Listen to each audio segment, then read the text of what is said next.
বিএনপির স্থায়ী কমিটির সদস্য নজরুল ইসলাম খান বলেছেন, জাতীয় সংসদ নির্বাচন নিয়ে বিএনপি এবং সরকারের চাওয়ার মধ্যে খুব বেশি একটা পার্থক্য নেই। সরকার তো বলেনি যে ডিসেম্বরে নির্বাচন হবে না, তাই আমরা বলছি ডিসেম্বরের একটি তারিখ ধরে নির্বাচনের রোডম্যাপ ঘোষণা করা হোক। ডিসেম্বরের পরে যাওয়ার প্রশ্নই আসে না, ডিসেম্বরের আগেও সম্ভব নির্বাচন নিয়ে এমন মন্তব্য করেছেন বিএনপির আরেক নেতা আমির খসরু মাহমুদ চৌধুরী। বিএনপির এই দাবির সঙ্গে অনেক রাজনৈতিক দলই একমত পোষণ করছে। ভিন্ন অবস্থানে দাঁড়িয়ে আছে এনসিপি। মত দ্বিমতের এই রাজনীতিতে সামনের দিনের মেরুকরণ কি, এসবই আজকের আলোচনায় আনতে চাই। দর্শক, আমি ফার্নেস জুই সবাইকে আমন্ত্রণ জানিয়ে শুরু করছি দেশ টেলিভিশনের নিয়মিত আয়োজন দেশ সাম্প্রতিক। নিবেদন করছে Arail angle channel and square বার। সংস্কার ও নির্বাচন নিয়ে মত দ্বিমত, এই শিরোনামে আজকের আলোচনায় স্টুডিওতে আছেন দুজন অতিথি। চলুন একে একে পরিচিত হই। আছেন মোশাররফ আহমেদ ঠাকুর, রাজনীতি বিশ্লেষক ও শিক্ষক। সেই সঙ্গে আরো আছেন মনিরা শারমিন, যুগ্ম আহ্বায়ক, জাতীয় নাগরিক পার্টি। দুজনকে আমন্ত্রণ জানাচ্ছি আজকের আলোচনায়। জনাব মোশাররফ আহমেদ ঠাকুর, আপনাকে দিয়ে আলোচনাটা শুরু করি। আপনারা নির্বাচনের রোডম্যাপ দাবি জানাচ্ছেন, অন্যদিকে এনসিপি বলছে গণপরিষদ নির্বাচন নিয়ে টালবাহানা ও নানা ধরনের অসহযোগিতা করা হচ্ছে। তারা বলছে পুরনো সংবিধান কোনোভাবেই জনবান্ধব নয়, সংবিধান সংশোধন করতে হলে অবশ্যই জনগণের কাছে যেতে হবে, এজন্য গণভোট দিতে হবে। কোন নির্বাচন আসলে হবে, গণপরিষদ নির্বাচন না জাতীয় সংসদ নির্বাচন? ধন্যবাদ আপনাকে, আপনার দর্শক শ্রোতা, অপর বিজ্ঞ আলোচক। দেখুন যে আমরা গণঅভ্যুত্থান পূর্ববর্তী পরিস্থিতিতে আমরা যখন ছিলাম, সেখানে আমরা একটি নতুন কনস্টিটিউশন করব, এরকম আমরা কোনো কথাবার্তা বলি নাই। তো বলি নাই বলে যে কনস্টিটিউশনে পরিবর্তন আনতে পারবো না, তা তো না। কারণ আমরা প্রায় 1.5 বছর আগে, ওই সময়ের 1.5 বছর আগে আমরা কনস্টিটিউশনের অনেকগুলি ধারার, অনেকগুলি অনুচ্ছেদের পরিবর্তনের কথা বলেছে। যখন কেউ কোনো পরিবর্তনের কথা বলতেই পারতো না, আমরা তখন এই অবরুদ্ধ পরিবেশে আমরা ওই পরিবর্তনের কথা বলেছে, সংস্কারের কথা বলেছে 31 দফা। আপনার নিশ্চয়ই মনে আছে।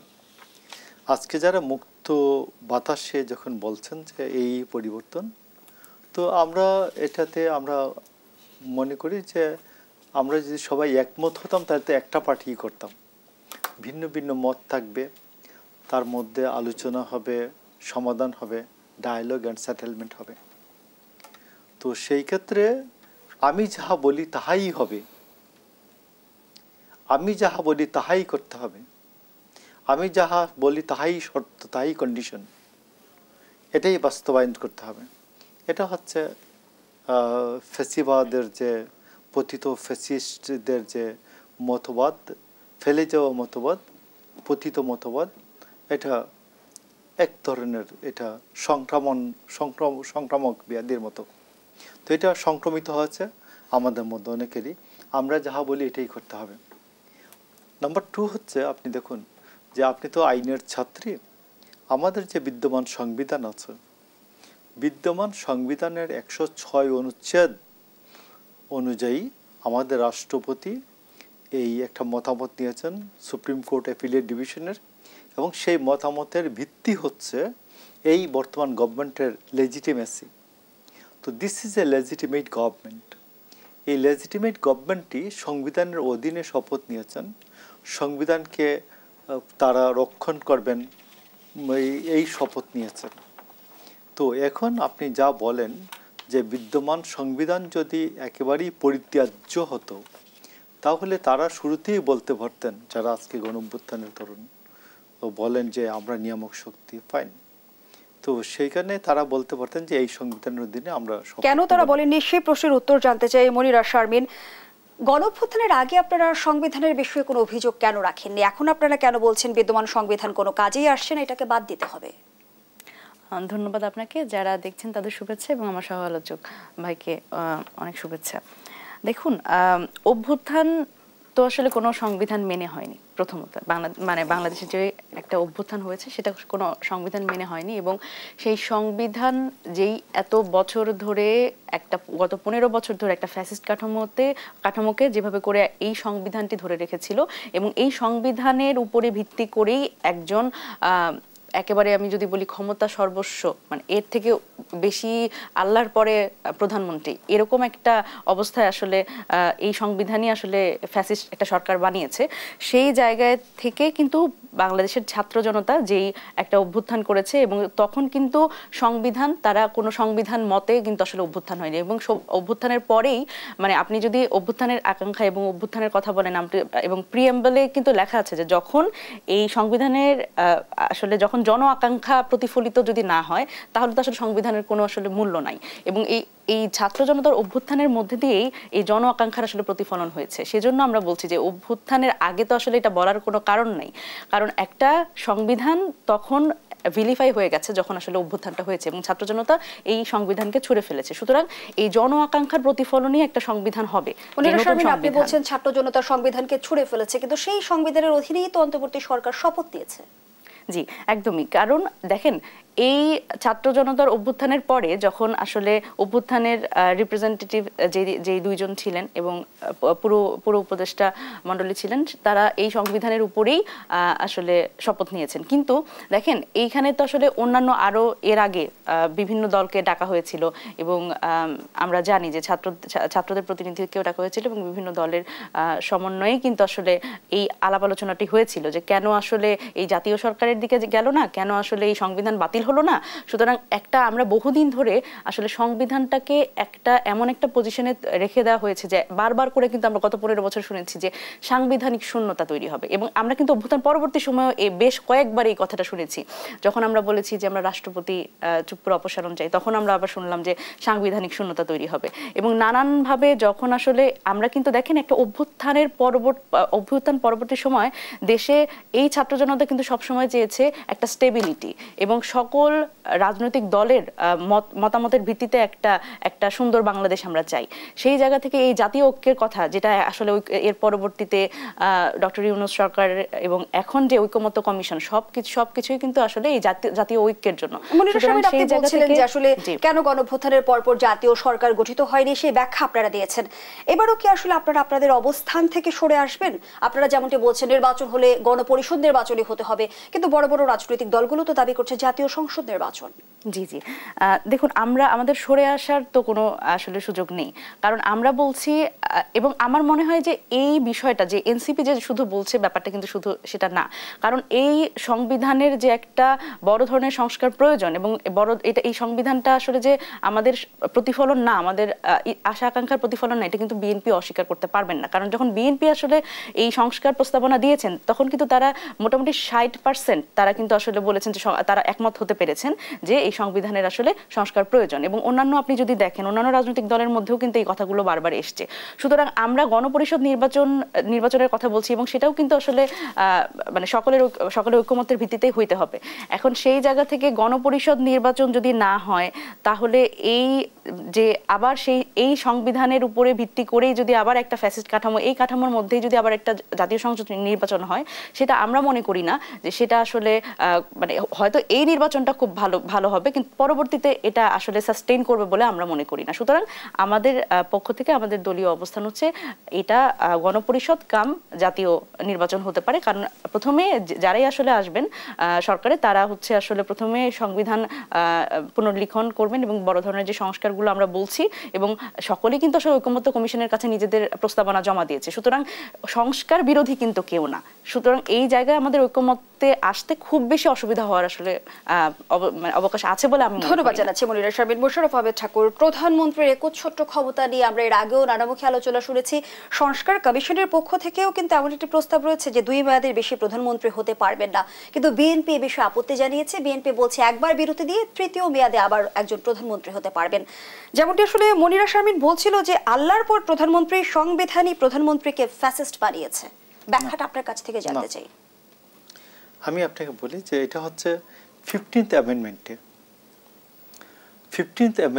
শেখ হাসিনা 15th অ্যামেন্ডমেন্টে যা করলেন সেটা হচ্ছে যে প্রধানমন্ত্রীর মৃত্যু ছাড়া 15th অ্যামেন্ডমেন্টের 57 অনুচ্ছেদ যদি আপনি পড়ে দেখেন, তাহলে সেখানে দেখবেন যে একমাত্র মৃত্যু ছাড়া প্রধানমন্ত্রীর কোনো অবসর নাই,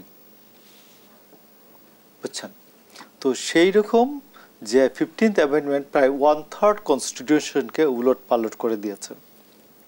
আমি আপনাকে বলি যে এখন পর্যন্ত এই যে 7-8 মাসে যে দৌড়ঝাঁপ করা হলো সংস্কার নিয়ে, এক বিন্দু কি এগিয়েছে?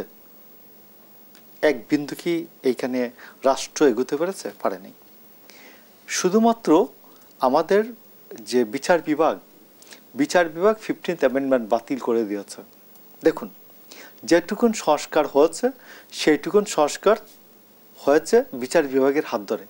এখন কথাটা আসুন, তো 15th অ্যামেন্ডমেন্ট বাতিল হওয়ার পরে শেখ হাসিনার যে স্বৈরতান্ত্রিক কাঠামো যেটা তিনি তৈরি করেছিলেন, যে অবয়বটা তৈরি করেছিলেন, যে খুলস তৈরি করেছিলেন, এই খুলসটা অলরেডি এখান থেকে অবসান হয়েছে, খুলসের অবসান হয়েছে, এটা পরিত্যক্ত হয়েছে।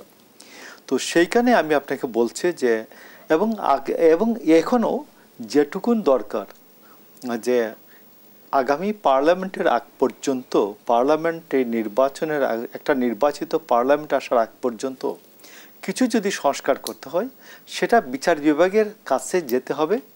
সবাই মিলে বিচার বিভাগকে গিয়ে যদি বলা হয় যে আপনি এই কাজগুলি আমাদের করে দেন রাষ্ট্রের জন্য, এবং একমাত্র পরিত্রাণের পথ বিচার বিভাগের হাতে আছে, কথাটা বুঝবেন।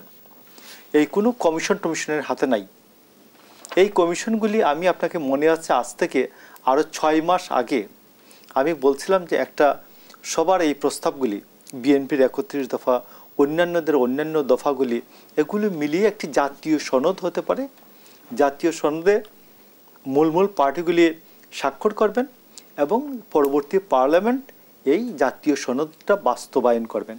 এক নাম্বার 2 হচ্ছে, আমি আপনাকে বলি যে আপনি কোনো পার্লামেন্টই ভবিষ্যৎ পার্লামেন্টের হাত পা বেঁধে দিতে পারে না। যেমন আপনি যেমন কাউকে হাত পা বেঁধে সাঁতার কাটতে বলতে পারেন না, আপনি ভবিষ্যতের কোনো স্বাধীন সার্বভৌম পার্লামেন্টকে, যদিও আমাদের এখানে কনস্টিটিউশনাল সুপ্রিমেসি, পার্লামেন্ট সুপ্রিমেসি না, পার্লামেন্টারি সুপ্রিমেসি না, তো কনস্টিটিউশনাল সুপ্রিমেসির এখানেও আপনি কোনো অবস্থাতেই পরবর্তী পার্লামেন্টের হাত পা বেঁধে দিতে পারেন না। তাইলে আজকে গণপরিষদ করে কনস্টিটিউশন রিরাইট করলেও পরবর্তী পার্লামেন্ট যে এটা চেঞ্জ করতে পারবে না তা না। সেই যদি 2/3 মেজরিটি পায়, আপনার 142 অনুযায়ী, আমাদের বর্তমান বিদ্যমান কনস্টিটিউশনের 142 অনুযায়ী বা পৃথিবীর অন্য সব কনস্টিটিউশনারই 2/3 মেজরিটি, হাইয়েস্ট 2/3 মেজরিটি। আর অন্যান্য যেগুলো ফ্লেক্সিবল কনস্টিটিউশন আছে সিঙ্গল মেজরিটি, ব্রিটেনের সিঙ্গল মেজরিটি কনস্টিটিউশন চেঞ্জ হয়। তো সেইখানে 2/3 মেজরিটিতে যে কোনো সময় কনস্টিটিউশন চেঞ্জ হতে পারে। তো এই জন্য আপনি গণপরিষদ করলে যে আজকে যে গণপরিষদ করে দিয়ে কোনো কিছু করে দিলেন, ভবিষ্যৎ পার্লামেন্ট যে সেটা যে রাখবে, তার জন্য এটা বাইন্ডিং না, তার জন্য এটা বাধ্যবাধকতা না। তো এই জন্য আমি বলছি যে গণপরিষদের যে দাবিটা, যে গণপরিষদ করে আমরা একটা পার্লামেন্টারি একটা কনস্টিটিউশনাল ফ্রেম করে দেব আর এটা একেবারে অটুট থাকবে, তো আমরা তো 15th অ্যামেন্ডমেন্টের পূর্বে আমাদের কনস্টিটিউশন যা ছিল খুব যথেষ্ট ভালো অবস্থায় ছিল, তো সেইটাকে শেখ হাসিনা সে তছনছ করে দিয়েছে। তো আমি আপনাকে বলছি যে আপনি বাংলাদেশের জনগণ এবং বাংলাদেশের ভবিষ্যতের উপর কিছুটা ছাড়তেই হবে, যে আপনাকে স্বৈরাচার হওয়াটা কনস্টিটিউশন স্বৈরাচার বানায় না, স্বৈরাচার বানায় স্বৈরাচার একজন ব্যক্তি হন। এবং আপনি হিটলার নিজেও নির্বাচিত, মুসোলিনি নিজে নির্বাচিত, এবং তারা পুতিনও দেখবেন আপনি নির্বাচিত হয়ে আসছিলেন, এবং এরা প্রত্যেকে একটা স্বৈরাচারী অবকাঠামো নিজেদের মতো করে তৈরি করেছে। মোশাররফ আহমেদ ঠাকুর, মনিরা শারমিন, আপনারা বলছেন যে প্রধানমন্ত্রী শাসিত আইনসভা না, আপনারা মন্ত্রী পরিষদ শাসিত আইনসভা চাচ্ছেন, স্বৈরাচার হওয়া ঠেকাবে কি? দেখেন, প্রধানমন্ত্রীর যে ক্ষমতার যে আসলে ভারসাম্য, প্রধানমন্ত্রীর সাথে আসলে যে কারোরই কোনো মানে ক্ষমতার ভারসাম্য নাই, এবং প্রধানমন্ত্রী কি যে একদম একক ক্ষমতার অধিকারী, এই জায়গাটা তো আসলে ভাঙা প্রয়োজন। কারণ দেখেন, আপনি মন্ত্রিসভায় আমরা বলছি যে সংসদ নেতা এবং দলীয় প্রধান একজনই হতে পারবেন না, এটা ভিন্ন ব্যক্তি হতে হবে। আমরা বলছি যে একজন ব্যক্তি 2 বারের বেশি প্রধানমন্ত্রী হতে পারবেন না। আমরা বলছি যে এবং এই প্রধানমন্ত্রী পরবর্তীতে আবার রাষ্ট্রপতি হতে পারবেন না।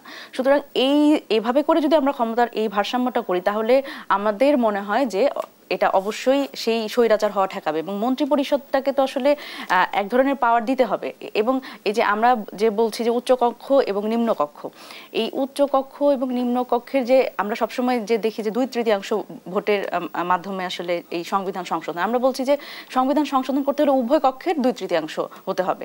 এবং আরেকটা বিষয় যে অনেক ক্ষেত্রে আমরা সংবিধান সংস্কার কমিশনের পক্ষ থেকে যে ছিল প্রস্তাবনা ছিল, সেখানে বলা হয়েছে যে উচ্চ কক্ষ এবং নিম্ন কক্ষ, মানে উচ্চ কক্ষের যারা আছেন, আমরা যেটা দাবি করেছি সেটা হচ্ছে উচ্চকক্ষে যারা প্রার্থী হবেন তাদেরও আসলে নির্বাচনের পূর্বেই তাদের আসলে প্রার্থী কারা এটা যাতে জনগণ জানতে পারে, এটা প্রকাশ করা। সুতরাং এই ফরম্যাটে গেলে আমরা মনে করছি যে শুধুমাত্র একক ক্ষমতার অধিকারী হবেন না প্রধানমন্ত্রী।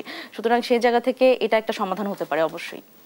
মোশাররফ আহমেদ ঠাকুর, এই বিষয়ে আপনার বক্তব্য জানতে চাই। সরকার প্রধান, দলীয় প্রধান এবং সংসদীয় নেতা একই ব্যক্তি, ক্ষমতার ভারসাম্য তাহলে কিভাবে আসবে? দেখুন, এগুলি তো এমনি একাডেমিক্যালি বলতে মোটামুটি সুন্দর শোনা যায়। আপনি ধরুন 1889 সালে 1689 সালে বিল অফ রাইটস, এর পর থেকে আমি ব্রিটেনের পজিশনটাকে ডেমোক্রেটিক বলতে পারি। তাইলে এইখানে 836 বছরের একটা প্র্যাকটিস ব্রিটেনে ডেমোক্রেসির আছে। 836 বছর। আমি যদি বিল অফ রাইটস থেকে শুধু ধরি, আরও আগে গেলে তো আরও আগে ধরা যায়, বাট 836 বছর ধরে ব্রিটেনে একটা ডেমোক্রেটিক অ্যাটমসফিয়ার প্র্যাকটিস বিরাজমান। তো এই ডেমোক্রেসিটা, পার্লামেন্টারি ডেমোক্রেসিটা কীভাবে হয়? পার্লামেন্টারি ডেমোক্রেসিটা আপনি আপনার একটা পার্টি আছে, আপনি পার্টি নিয়ে মুভ করলেন, আপনি পার্টির নেতা। তাইলে সারা পৃথিবীতে মেজরিটি পার্টির নেতা তিনি কি হবেন? প্রাইম মিনিস্টার হবেন। মেজরিটি পার্টির সংখ্যাগরিষ্ঠতা অর্জনকারী দলের নেতা তিনি প্রধানমন্ত্রী হবেন। তাইলে সংখ্যাগরিষ্ঠতা অর্জনকারী দলের নেতা এবং প্রধানমন্ত্রীকে আলাদা করা যাচ্ছে না। গভর্নমেন্ট চলা অবস্থায় যদি তিনি মনে করেন যে তার দলে তিনি তার কার্যক্রমের জন্য অনেক ব্যস্ত, তিনি অন্য কাউকে দলের দায়িত্ব অর্পণ করেন, সেটা ভিন্ন কথা। বাট মেজরিটি পার্টির নেতাই, মেজরিটি পার্টির মানে সংখ্যাগরিষ্ঠতা অর্জনকারী দলের নেতাই প্রধানমন্ত্রী হন। এটা প্রিজিউম রাষ্ট্রপতি বা রানীর কাছে। যুক্তরাজ্যে আমরা যেমনটি দেখি উদার গণতান্ত্রিক দেশ, সেখানে আসলে দায়িত্ব থেকে অব্যাহতির অনেক উদাহরণও কিন্তু আমরা দেখেছি, নজিরও দেখেছি। বাংলাদেশের পার্সপেক্টিভে তো আমরা দেখি যে গণতান্ত্রিক রাজনৈতিক দলগুলো একটা সময় স্বৈরাচার হয়ে ওঠে, এক নায়কতন্ত্র প্রতিষ্ঠা করে। বাংলাদেশের প্রেক্ষাপটে সেটা আসলে কতটা সমীচীন, সে আলোচনায় ফিরতে চাই বিরতির পর। দর্শকদের সাম্প্রতিকের রিপোর্টে একটা বিরতি নিচ্ছি, সাথেই থাকুন। আবারও আমন্ত্রণ, দেখছেন দেশ সাম্প্রতিক, নিবেদন করছে Arail angle channel and square বার। আমরা আবারও ফিরছি আলোচকদের কাছে। মোশাররফ আহমেদ ঠাকুর, যে আলোচনায় আমরা ছিলাম, আপনি বলছিলেন যুক্তরাজ্যের প্রসঙ্গ টেনে বলছিলেন সেখানে পার্টি প্রধানই সরকার প্রধান, কিন্তু সেখানকার বাস্তবতার সাথে বাংলাদেশের বাস্তবতার মিল কতটুকুন? আমি প্রশ্ন রেখেছিলাম যে বিগত সময় আমরা যেমনটি দেখেছি যে গণতান্ত্রিক রাজনৈতিক দলগুলো স্বৈরাচার হয়ে উঠেছিল, এক নায়কতন্ত্র প্রতিষ্ঠা করেছিল। দেখুন, আমার এখানে তো 53-54 বছর এটা রান করেছে। আমরা যখন সংবিধানটা প্রথম প্রণয়ন করে বাংলাদেশে, তখন বলা হয় যে আমরা যে 23 বছর ধরে সংগ্রাম করেছি, এই সংগ্রামটা ছিল গণতন্ত্রের জন্য, এবং গণতন্ত্রে বলতে বোঝায় ওয়েস্টমিনিস্টার টাইপ অফ ডেমোক্রেসি। আমরা ওয়েস্টমিনিস্টার টাইপ অফ ডেমোক্রেসিকে ফলো করি, আমরা আমেরিকান ডেমোক্রেসিকে ফলো করি না। তো ওয়েস্টমিনিস্টার টাইপ অফ ডেমোক্রেসি আপনাকে যদি একটা খুল নলছে যদি পাল্টাতে হয়, তাহলে আপনাকে একটা পরীক্ষার মধ্য দিয়ে যেতে হয়, দীর্ঘ সময় একটা পরীক্ষার মধ্য দিয়ে যেতে হয়। ওয়েস্টমিনিস্টার টাইপ অফ ডেমোক্রেসিটা এটা 800-850 বছর ধরে এটা পরীক্ষা নিরীক্ষার মধ্য দিয়ে চলছে। তো আপনি যদি আজকে বলেন যে trial and error and trial, এই বেসিসে যদি আপনি বাংলাদেশকে নিয়ে যেতে চান, তো এটা তো হলো না। আমি আপনাকে খুব ভালো করে বলছি যে ওয়েস্টমিনিস্টার টাইপ অফ ডেমোক্রেসিতে রাজা, রানী অথবা রাষ্ট্রপতি, তার কাছে প্রিজিউম হয় যিনি সংখ্যাগরিষ্ঠতা অর্জনকারী দলের নেতাকে তিনি সরকার গঠনের আহ্বান জানাবেন, প্রধানমন্ত্রী হওয়ার আহ্বান জানাবেন। এটাই ওয়েস্টমিনিস্টার টাইপ অফ ডেমোক্রেসির কথা। তো এখন আপনি একটা নতুন কথা বলবেন যে এই হতে পারবেন না, এই হতে পারবেন না।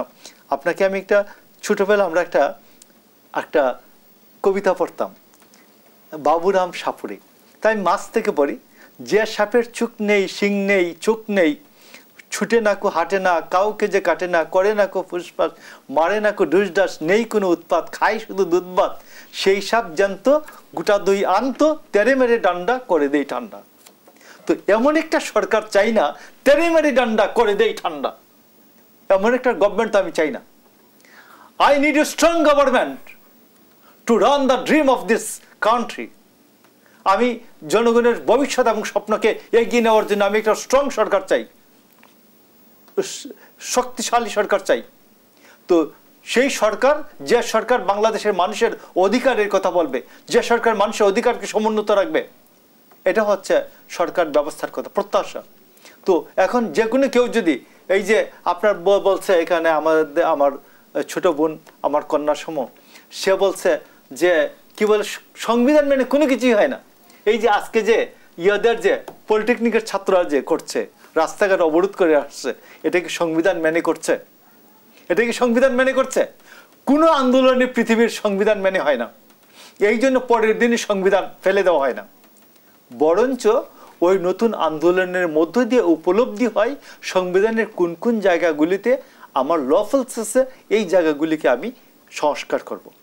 তো আপনি বৃষ্টি না হলে কোনোদিন বোঝা যায় না টিনের ঘরের চাল দিয়ে কোন জায়গা দিয়ে পানি পড়ে, বৃষ্টি হওয়ার পরেই বোঝা যায়। তো আপনি বলবেন যে বৃষ্টি হওয়ার আগে কেন বুঝতে পারলেন না যে এই গড়টা পুরোটাই ভেঙে দেন? এটা গড় পুরোটা ভেঙে দেয় না, যেটা হচ্ছে যে কোন জায়গা দিয়ে পানি পড়ে এটা মেরামত করতে হয়, সংস্কার করতে হয়। তো দ্যাট ইজ, আমি আপনাকে বলছি যে পৃথিবীর অনেক কিছুই সংস্কার নিয়ম নীতি মেনে হয় না। একটু আলোচনাটাকে একটু আমরা হার্ড করি। এখানে রাষ্ট্র, সরকার এবং দল তিনটাকেই আপনাকে বুঝতে হবে, না হলে এইসব সংস্কার শুধু শিক্ষিত মানুষের বাতাবরণ, শিক্ষিত মানুষের কথাবার্তার মধ্যে থেকে যাবে, এটা জনগণের মধ্যে আসবে না। আপনি দেখুন সারা পৃথিবীতে সমস্ত দল তৈরি হয়, তা আগে একটা ঘোষণাপত্র তৈরি হয়, একটা গঠনতন্ত্র তৈরি হয়, এবং এই গঠনতন্ত্র এবং ঘোষণাপত্রের আলোকে এইভাবে বলা হয় কাগজ ধরে, এই গঠনতন্ত্র এই ঘোষণাপত্রের আলোকে আমরা এই দল গঠন করলাম। এমনকি বাংলাদেশ নামক রাষ্ট্র, আমেরিকা নামক রাষ্ট্র, এটা তৈরি হওয়ার আগেও বলা হয়েছিল এই যে আমাদের ম্যানিফেস্টো, এই যে ঘোষণাপত্র, এর ভিত্তিতে আমরা রাষ্ট্র গঠন করলাম। কিন্তু এনসিপি কি আজ পর্যন্ত তার গঠনতন্ত্র তৈরি দল গঠন করেছে? আগে ঘোষণাপত্র নাই, গঠনতন্ত্র নাই, মানুষদেরকে সামনে রেখে কতগুলি পদ তৈরি করা হচ্ছে নতুন। ধন্যবাদ জানাচ্ছি মোশাররফ আহমেদ ঠাকুর। এটা হচ্ছে বাস্তবতা। কি বলবেন এই বিষয়ে? আসলে আমার সহ আলোচক, আমি ওনার প্রতি শ্রদ্ধা রেখে বলতে চাই, সেটা হচ্ছে প্রথমত আমাদের এনসিপি আসলে একটা ঘোষণাপত্র, আত্মপ্রকাশের দিনই আমাদের একটা ঘোষণাপত্রের মাধ্যমে আমাদের দলের আত্মপ্রকাশ হয়েছে, এবং গঠনতন্ত্রটা আসলে আমাদের প্রক্রিয়াধীন, এবং আমরা যেহেতু মোটেই 2 মাসের দল, আমরা মোটামুটি চেষ্টা করছি যে আগামী সপ্তাহের দিকে আমরা এটা ফাইনালাইজ করার।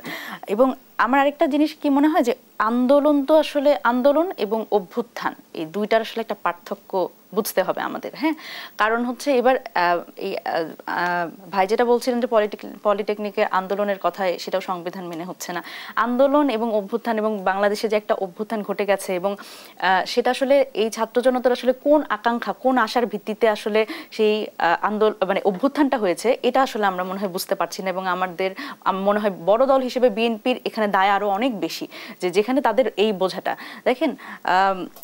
এই উৎপাত এবং ফোসফাসের রাজনীতি তো আমরা বহু বছর দেখেছি, গত 15 বছরও আমরা উৎপাত এবং ফোসফাসের রাজনীতি দেখেছি, এবং সেই উৎপাত এবং ফোসফাসের কারণেই কিন্তু বিএনপি, আমি যদি বলি বিরোধী দল হিসেবে, তো আমাদের বিএনপির পক্ষ থেকে মানে আমাদের আরো স্ট্রং ভূমিকা আমরা দেখতে চেয়েছিলাম। আমরা তরুণ প্রজন্ম, আমরা বিএনপিকে আসলে একটা বিরোধী দল হিসেবে দেখতেও কিন্তু ব্যর্থ হয়েছি। সুতরাং ফোসফাস এবং এই উৎপাতের রাজনীতি যে আসলে একটা মানে সবসময় যে ভালো না, এটা কিন্তু আমরা গত 15 বছরই আমাদের শিক্ষা। সুতরাং আমরা চাই না যে কোনো দল, এনসিপিও কিন্তু রাজনীতি করছে নির্বাচন কেন্দ্রিকই, এবং শুধুমাত্র নির্বাচন কেন্দ্রিক না, আমরা সংস্কার এবং নির্বাচনের কথা বলছি এবং আওয়ামী লীগের বিচারের কথা বারবার করে বলছি। সুতরাং কেউই কিন্তু আসলে নির্বাচনের বাইরে না বা এই সংস্কারের বাইরে না, কিন্তু শুধুমাত্র নির্বাচন এবং শুধুমাত্র আসলে ক্ষমতার মধ্যে থাকা এবং নিজেদের শক্তিশালী করা, এবং যখন আমরা বলছি একটা অভ্যুত্থান পরবর্তী সময় জনগণই সকল ক্ষমতা কেন্দ্রবিন্দু, এটাকে কি শুধু সংবিধানই থাকবে? এই কথাটা যে জনগণই সকল ক্ষমতার উৎস, আমরা সবসময় সংবিধানে শুধু এই কথা দিয়ে আমরা শুরু করি, অথচ এটা কিন্তু জনগণের সাথে একদম সত্যিকার অর্থে প্রতারণা করা। সেই জায়গা থেকে যদি যে কোনো রাজনৈতিক দল সেটা মানে যেমনই হোক, তারা যদি নিজেদের মনে করে যে না আমরা আসলে শক্তিশালী যেভাবে করে আসলে আছে এবং আমরা এইভাবে করে শক্তিশালী হয়েই থাকবো এবং জনগণের সাথে সেই প্রতারণাগুলো করবো এবং জনগণের ভাষা বুঝবো না, সেক্ষেত্রে আমার মনে হয় যে সংবিধান নিয়ে আরো অনেক আলাপ আলোচনা হতে পারে, কিন্তু আসলে কোনো ফলপ্রসূ কোনো ঘটনাই ঘটবে না। এবং এই অভ্যুত্থানের মাধ্যমে বাংলাদেশের যে সংবিধান ছুঁড়ে ফেলে দেওয়ার যে কথা বললাম, বাংলাদেশের সংবিধান তো অলরেডি লেখা হয়ে গেছে, বাংলাদেশের দেয়ালগুলোতে যদি আপনি পড়েন তাহলেই বুঝতে পারবেন। এবং আরো একটা গুরুত্বপূর্ণ কথা বলি, সেটা হচ্ছে এই যে আবু সাইদ মুগ্ধ শেষ হয়নি যুদ্ধ, এই কথাগুলো যদি আপনি একটু রিকল করেন, আবু সাইদ মুগ্ধ কিন্তু শহীদ হয়েছে, কিন্তু শেষ হয়নি যুদ্ধ। কেন আমাদের আবার সেই যুদ্ধের মধ্যে যেতে হবে? এবং আপনি যদি সেই আকাঙ্ক্ষাটার কথা চিন্তা করেন যে মানে এই কোন আকাঙ্ক্ষা থেকে আসলে আবু সাইদ তার আসলে দুই বাহু প্রসারিত করে দিয়েছিল, যে একটা সুন্দর রাষ্ট্র এবং যেই বিশ্বাস থেকে, যে তার সামনে যে গুলি তাক করে দাঁড়ানো যে পুলিশ, সে তার বুকে গুলি করবে না। সুতরাং এই যে বিশ্বাস, সেই বিশ্বাসের দাম কিন্তু এই রাষ্ট্র দিতে পারেনি। এই জায়গা থেকে যদি বলি যে সাংবিধানিক প্রতিষ্ঠানগুলোও কিন্তু দলীয়করণ করা হয়েছে, এবং আমি যদি বলি পুলিশ সব একটা বাহিনী, সেই বাহিনী কিন্তু সরকারের মদতপুষ্ট হয়ে তারা কিন্তু ছাত্র জনতার উপরে গুলি তাক করেছে। সুতরাং সেই জায়গা থেকে আপনি বলতে পারেন না এই ক্ষমতার সেই আস্ফালন কিন্তু আপনি দেখাতে পারেন না, যেখানে জনগণ আসলে এনসিপির বিরুদ্ধে সুস্পষ্ট অভিযোগ যে এনসিপি নতুন রাজনৈতিক বন্দোবস্তের কথা বললেও তারা পুরনো রাজনীতির ধারাই ঘুরপাক খাচ্ছে। আমি ব্যাখ্যাটা শুনবো, আবারও বিরতির সময় হয়েছে। দর্শক, দেশ সাম্প্রতিকের এই পর্যায়ে আবারও বিরতিতে যাচ্ছি, সাথেই থাকুন। ফিরে এলাম, দেখছেন দেশ সাম্প্রতিক। আমরা আবারও ফিরছি আলোচনায়। মনিরা শারমিন, যে প্রশ্নটি রেখে বিরতিতে গিয়েছিলাম, আপনারা যখন নতুন রাজনৈতিক বন্দোবস্তের কথা বলছেন, আপনাদের বিরুদ্ধে অভিযোগ যে আপনারা পুরনো রাজনীতির ধারাই ঘুরপাক খাচ্ছেন। আচ্ছা, দেখুন, নতুন রাজনৈতিক বন্দোবস্ত এই অভ্যুত্থান পরবর্তী সময়ে আমাদের যে রাজনৈতিক পরিকল্পনা, সেখানে আমরা বলছি যে নতুনভাবে আমাদের আসলে বাংলাদেশটা দেখতে হবে এবং ভবিষ্যৎ বাংলাদেশে আমাদের এই রাজনৈতিক যে সংস্কৃতি, সেই সংস্কৃতির পরিবর্তন করতে হবে। সেই জায়গা থেকে দেখেন আমাদের প্রচেষ্টা আছে অবশ্যই যে নতুন রাজনৈতিক বন্দোবস্তের, এবং এই জায়গায় আমরা নিজেদের যারা আছেন, আমরা দলীয়ভাবে এবং যারা আমাদের দলীয় নেতাকর্মী আছে, সকলেরই কিন্তু আসলে এই জায়গায় ঠিক এই নতুন রাজনৈতিক বন্দোবস্ত বাস্তবায়নের ক্ষেত্রে তাদের কোনো আসলে আন্তরিকতার কোনো আসলে নাই। কিন্তু সেই একটা বিষয় যখন, যে একটা সিস্টেম যখন অলরেডি এমনভাবেই তৈরি করা, যেখানে আসলে আমরা এই নতুন রাজনৈতিক বন্দোবস্তের কথা বলছি এবং আমাদের ঘাড়েই আসলে এই দায়টা এনসিপির ঘাড়ে এই দায়টা চাপিয়ে দেওয়া হচ্ছে যে শুধুমাত্র তোমরাই যেহেতু নতুন রাজনৈতিক বন্দোবস্তের কথা বলছো, তো তোমাদেরই নতুন রাজনৈতিক বন্দোবস্ত বাস্তবায়ন করতে হবে। কিন্তু যখন পুরো সিস্টেমটা সেই আসনভিত্তিক যে রাজনীতির যে একদম ট্রেডিশনাল সিস্টেম এবং সেই অর্থের এক ধরনের, আমি যদি বলি নির্বাচন কমিশনের পক্ষ থেকে যেটা বলা হয় যে একটা নির্দিষ্ট পরিমাণ অর্থ খরচের একটা ব্যাপার, সেই জায়গাতেও কিন্তু আসলে অন্যান্য কোনো দল, এবং আমি যদি বলি যে পোস্টার ব্যানারের যে রাজনীতি, সেটা অন্যান্য কোনো দল বা যদি বড় দল হিসেবে বিএনপিকে এই দায়টা দিতে চাই, সেটা হচ্ছে যে তারাও কিন্তু আসলে এই নতুন রাজনৈতিক বন্দোবস্তের দিকে বা রাজনৈতিক সংস্কারের যে ব্যাপারটা, এবং সেটা যদি আমি বলি দলের অন্তর্গত ইন্টার পার্টি, তাহলে কি এনসিপি পুরনো রাজনৈতিক বন্দোবস্তের সাথে আপোষ করলো? না, এনসিপির আসলে পুরনো রাজনৈতিক বন্দোবস্তের সাথে আপোষ করার কোনো অবকাশই নেই। যেমন এবার আপনারা দেখবেন যে আমাদের কিন্তু যারা নেতাকর্মী আছেন, তারা কিন্তু আসলে যেই প্রত্যেকেই যে নির্বাচন কেন্দ্রিক যে তাদের আসলে একটা চিন্তা ভাবনা, সেটা যেমন তাদের পক্ষ থেকে প্রকাশ পেয়েছে, কিন্তু পাশাপাশি তারা কিন্তু আসলে যেই শহীদ আহত তাদের সাথে কিন্তু এবার যখন ঈদের তারা গেছে ছুটিতে, তারা কিন্তু দেখা করেছে। সুতরাং এই জায়গাতে একদমই রাজনীতি কেন্দ্রিক এবং নির্বাচন কেন্দ্রিক এবং ক্ষমতা কেন্দ্রিক তাদের যে আসলে চিন্তা ভাবনা, সেটা কিন্তু না। আমরা কিন্তু বারবার করে একটা গুরুত্বপূর্ণ বিষয় বলছি যে আমাদের নেতাকর্মী যারা আছেন বিভিন্ন, আমি জেলা উপজেলার কথা বলছি, যে বিরোধী দল হতে বা ক্ষমতায় যাওয়ার, অনেকেই আমাদের কিন্তু এই কথাটা বলে যে এনসিপি আসলে খুব দ্রুত সময়ে ক্ষমতায় যেতে চায়। আসলে ক্ষমতা কেন্দ্রিক রাজনীতি কিন্তু আমাদের না। আমরা যেই সংস্কারের কথা বলছি, এনসিপিও কিন্তু এর মধ্যে ইনক্লুডেড, যে আসলে এই নতুন রাজনৈতিক বন্দোবস্ত কিন্তু যে সংস্কারের কথা বলছি, আমি যদি বলি যে এই ক্ষমতার ভারসাম্য, যদি এনসিপি যদি কখনো সরকারে যায়, ক্ষমতায় যায়, সেখানে কিন্তু তারও এই জিনিসগুলো মেনটেন করেই আসলে রাজনীতি করতে হবে বাংলাদেশে। সুতরাং সেই জায়গায় নতুন রাজনীতির ক্ষেত্রে কিন্তু আমাদের আসলে প্রচেষ্টা সকলেরই মোটামুটি সমান। কিন্তু সেই আমাদের বিষয়টা হচ্ছে যে আমরা যখন বলছি নতুন রাজনৈতিক বন্দোবস্তের কথা, সেক্ষেত্রে অভ্যুত্থান পরবর্তী বাংলাদেশে অন্যান্য সকল রাজনৈতিক দলেরই কিন্তু এই নতুন রাজনৈতিক বন্দোবস্তে এগিয়ে আসা দরকার। কিন্তু সেই জায়গা থেকে আমাদের মনে হয় যে অন্যান্য রাজনৈতিক দলগুলোর ক্ষেত্রে, আমি যদি বলি বড় দল হিসেবে বিএনপির, সেই ক্ষেত্রে আসলে কতটুকু আন্তরিকতা আছে সেটা একটা প্রশ্ন উদ্রেক করে। গতকাল এনসিপি ইসির সাথে বৈঠক করেছে। নির্বাচনের রোডম্যাপ নিয়ে সরকারের আগে নির্বাচন কমিশন কথা বলায় সন্দেহ প্রকাশ করেছে এনসিপি, কিন্তু বিধি মোতাবেক তো আসলে রোডম্যাপ নির্বাচন কমিশনেরই ঘোষণা করার কথা। জি, দেখুন, আমরা কিন্তু বারবার করে একটা কথা বলছি যে নির্বাচনের রোডম্যাপের আগে আমাদের পক্ষ থেকে এনসিপির অবস্থান হচ্ছে সংস্কারের রোডম্যাপ প্রকাশ করা। তো সেই জায়গা থেকে যখন আমরা এই কথা বলছি, তারপরে যখন আমরা যেহেতু স্বাভাবিকভাবেই আমাদের নিবন্ধন প্রক্রিয়া দ্রুততার মধ্যে আসলে কমপ্লিট করতে হবে, সেই জায়গা থেকে আমরা যখন কথা বলতে যাই, সেখানে আমাদের একটা অবস্থান যে নির্বাচন কমিশনের ব্যাপারে কিন্তু আমাদের আগেও একটা বিরোধতা ছিল। সেটা হচ্ছে আমরা বলছিলাম যে নির্বাচন সংস্কার কমিশনের এই রিপোর্ট প্রদানের আগে কিভাবে করে ইসি নিয়োগ হয়। তো সেই জায়গা থেকে কিন্তু আমাদের সেই অবস্থানের জায়গা থেকে আমরা কিন্তু এখন বলছি যে ঠিক আছে, নির্বাচন যেহেতু সকলের ঐকমত্যের ভিত্তিতে হবে, এবং প্রধান উপদেষ্টা অলরেডি যেটা বলে দিয়েছে ডিসেম্বর থেকে জুন সেই সময়সীমার মধ্যে নির্বাচন হবে। এবং সেটা কিছু আপনি নিজেও আলোচনায় বলছিলেন যে আসলে বিরোধী, যদি আমি বলি যে অন্যান্য দল যারা আছেন, আমি যদি বিএনপির কথা বলি, তারা বলছে যে ডিসেম্বরেই হতে পারে অথবা তার আগে হতে পারে। এবং আমাদের মনে হচ্ছে যে আসলে এই ইসি এবং অনেক ক্ষেত্রে আমরা সরকারের মধ্যেও দেখছি যে ডিসেম্বর কথাটা সামনে আনা এবং ডিসেম্বরের আগেও হতে পারে, এই ধরনের কথা সামনে আনা।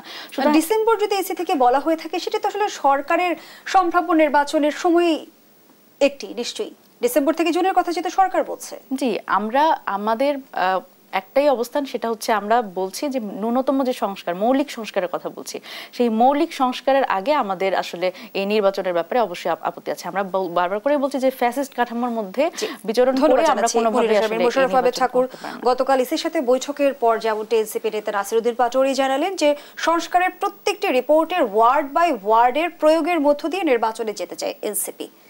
সম্ভব কি?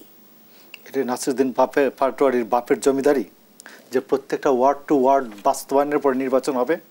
এটা তো জমিদারি না, এটা রাষ্ট্র, আধুনিক রাষ্ট্র। এটা আধুনিক রাষ্ট্র। মুনিরার একটা অভিমত থাকবে, আপনার একটা অভিমত থাকবে, আমাদের একটা অভিমত থাকবে, আমরা আলাপ আলোচনা করে একটা সেটেলমেন্টে পৌঁছবো। এইটার নাম হচ্ছে আধুনিক রাষ্ট্র। আমি নতুন বন্দোবস্ত সম্বন্ধে একটু কথা বলি। নতুন বন্দোবস্ত হচ্ছে জাহিদুল ইসলাম পারভেজ নামে একজন ছাত্রকে খুন করে ফেলা, এবং খুন করার পরে মূল আসামি মেহরাজ ইসলাম, সুবহান নিয়াজি এবং হৃদয় মিয়াজি, সুবহান নিয়াজ এবং হৃদয় মিয়াজি, এদেরকে রক্ষা করার জন্য এনসিপির লোকজন থানায় চলে যাওয়া। এটা নাম হলো নতুন বন্দোবস্ত। নতুন বন্দোবস্ত হচ্ছে ঈদের সময় প্রতিটি নির্বাচনী আসনে পোস্টার করে এই আসনের জনগণকে শুভেচ্ছা জানাই। বিএনপি কিন্তু এখনো এটা শুরু করে নাই যে বিএনপি অমুক আসনের এই জনগণকে আমরা শুভেচ্ছা জানাই নিজের ছবি দিয়ে। বিএনপির পক্ষ থেকে এটা করে নাই এখনো। তো এটা যদি নতুন বন্দোবস্ত হয়, তো আমি নতুন বন্দোবস্ত কাকে বলবো? তো এই জন্য আমি আপনাকে বলছি যে কতগুলো জিনিস আছে যে এনসিপির সম্বন্ধে সমস্যাটা হচ্ছে কি, এনসিপি মূলত গড়ে উঠছে এখান থেকে ছাত্রলীগের একটা অপভ্রংশ, যারা বঙ্গবন্ধু বলে একেবারে মুখে ফেনা তুলেছেন, এখন বঙ্গবন্ধু হচ্ছে খারাপ এটা বক্তৃতা করছেন, এই একটা অংশ। আরেকটা অংশ হচ্ছে শিবির, আরেকটা অংশ হচ্ছে আন্দোলনের মাঝ থেকে হয়তো ছিটে ফুটা দুই একজন। তো সেইখানে আমি আপনাকে একটা কথা বলি, গাধা আর ঘোড়ার মিলনে হয় খচ্চর। বাংলাদেশে খচ্চর বিক্রি হয় না। ঠিক তেমনি এই যে শিবির এবং ছাত্রলীগের মিলনে যে একটা নতুন জিনিস তৈরি হলো, এটা বাংলাদেশে বিক্রি হবে কিনা এটা একটা সন্দেহ আমার কাছে আছে, এক। আর দুই নম্বর হচ্ছে যে যারা আমার মনে হয় যে নতুন বন্দোবস্তর কথা বলে মুনিরা শারমিনদের মতো একটা প্রগ্রেসিভ বাচ্চাদেরকে যারা একটু আকৃষ্ট করেছেন, এরা শেষ পর্যন্ত এদের সাথে থাকতে পারবেন কিনা আমার খুব সন্দেহ আছে। এই জন্য আমি মনে করি যে বাংলাদেশ নামক যে রাষ্ট্রটি আমরা অর্জন করেছি স্বাধীনতা যুদ্ধের মধ্য দিয়ে, যেখানে লক্ষ লক্ষ মানুষ জীবন দিয়েছে, 1 কোটিরও বেশি মানুষ দেশান্তরী হচ্ছে, সেই রাষ্ট্রটিকে যে অবস্থায় চলেছে এই রাষ্ট্রটি 90-এর গণঅভ্যুত্থানের অব্যবহিত পরে, মানে এর পরপরই একটা নির্বাচন হয়েছে, 69-এর গণঅভ্যুত্থানের পরপরই একটা নির্বাচন হয়েছে, এবং এই নির্বাচনের মধ্য দিয়ে দেশের মানুষের প্রত্যাশিত একটি সরকার প্রতিষ্ঠিত হয়েছে এবং এর মধ্য দিয়েই বাংলাদেশ এগিয়েছে। এই জন্য আমি আপনাকে বলছি যে শুধুমাত্র যে কিছুমাত্র ফাঁকা বলি, কিছুমাত্র ফাঁকা তত্ত্ব যার প্রয়োগ হয় নাই, আলোচনা হয় নাই, প্র্যাকটিস হয় নাই, চর্চা হয় নাই, এইরকম তত্ত্বকে নিয়ে বাংলাদেশকে গিনিপিগ বানানোর কোনো সুযোগ নেই। যেমনটি বিএনপির স্থায়ী কমিটির সদস্য আমির খসরু মাহমুদ চৌধুরী বলেছেন, ঐক্যমত্য কেউ সৃষ্টি করছে না, সবাই সবার মতামত দিয়েছে, সুতরাং যেসব জায়গায় ঐক্যমত্য হবে সেগুলো শুধু আমরা সংস্কারের মধ্য দিয়ে নিয়ে আসবো, আর যেগুলো ঐক্যমত্য হবে না সেগুলো নির্বাচনের পরে যার যার ম্যান্ডেটের জন্য যাবে এবং ম্যান্ডেট নিয়ে সংসদে এসে পাশ করবে।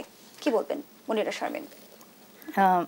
জি, এখন আমি ঐক্যমত্য নিয়ে একটু পরে বলি, আমি একটু জাস্ট অল্প একটু বলি ভাইয়ের কথা। সেটা হচ্ছে, দেখেন যে এই নতুন রাজনৈতিক বন্দোবস্ত আমাদের যেটা আমরা করতে যাচ্ছি সেটা হচ্ছে আসলে অন্তত যুবদলের, আজকেরই যদি নিউজ দেখি, যুবদলের সক্রিয় দুই ভাই যুবদলের রাজনীতিতে সক্রিয়, তারা 15 বছরের ব্যবধানে আওয়ামী লীগের হাতে একজন খুন হয়েছে এবং নিজের দলের লোকজনের হাতেই আজকে আরেকজন খুন হয়েছে, এবং মার্চ মাসের মধ্যে 57 জন অন্তকন্দলে বিএনপির নিজেদের আসলে অন্তকন্দলে তারা খুন হয়েছে। সুতরাং এই যদি হয় খচ্চরদের অবস্থা, তাহলে তো আসলে আমাদের দেশে বহু খচ্চর আসলে আছে। সেই জায়গা থেকে আমি এই কথাটা বলে গেলাম। এবং এনসিপি আসলে কোনোভাবেই ছাত্রলীগ এবং যে কথাটি বলেছেন, ছাত্রলীগ এবং শিবিরের মিলে সংগঠন, এগুলো এই ধরনের কথা আসলে জনগণকে খুব বিভ্রান্ত করে। হ্যাঁ, এনসিপিতে নানান ধরনের মানুষজন আছে এবং এটা নিয়ে নতুন করে আসলে বলবার কিছু নেই। এটা বহুবার বলা হয়েছে যে কোথা থেকে আসলে তারা আসলে নিজেদের লিডারশিপে প্রমাণিত লিডারশিপ তাদের। এবং এই জায়গা থেকে বলি যে ঐকমত্য কমিশনের ব্যাপারে যদি বলি, সেটা হচ্ছে এটা আসলে দেখেন কোনো এক দলের প্রভাবে আসলে আমরা ঐক্যমত্য চাই না। আমরা চাই আসলে যে বাংলাদেশের যে সংস্কারের কথা আমরা বলছি, সেই সংস্কারে বাংলাদেশটাকে সামনে রেখে আসলে সেই ঐক্যমত্যে আমাদের পৌঁছতে হবে। অসংখ্য ধন্যবাদ। আমরা আমাদের আয়োজনের একেবারেই শেষ পর্যায়ে শেষ করছি দেশ প্রত্যেকের আজকের আয়োজন। ধন্যবাদ এতক্ষণ আমাদের সাথে থাকার জন্য।